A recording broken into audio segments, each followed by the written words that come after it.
నీ తల్లి ముదిమి యందు ఆమెను నిర్లక్ష్యం చేయొద్దు. ముదిమి అంటే చాలాసార్లు చెప్పాం. మదర్స్ డే రోజు చాలాసార్లు చెప్తాను నేను. ముసలితనం ముందు తల్లిదండ్రులు విడిచిపెట్టద్దు. ఎక్కువ శాతం విడిచిపెట్టేది ఎప్పుడు? ముసలితనంలోనే. ఎందుకంటే వాళ్ళు ఏ రకంగా నీకు ఉపయోగపడరు కదా, వాళ్ళు ఏ పని చేయలేరు కదా. మీ నాన్న ఏం చేయలేడు, మీ అమ్మ ఏం చేయలేదు. అలాంటి వాళ్ళు ఏ పని చేయకపోతే మా ఇంట్లో ఎందుకు అన్నవాళ్ళు లేకపోలేదు. వృద్ధాశ్రమంలో జాయిన్ చేసిన వాళ్ళు లేకపోలేదు. నీ గతి రేపు అక్కడే, నీకు ఆ ప్లేటే, ఆ చెప్పే.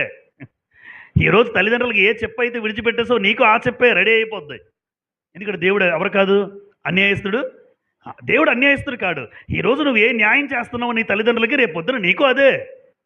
ఈరోజు నువ్వు బాగుండొచ్చు, ఇంకా ఉంది భవిష్యత్తు.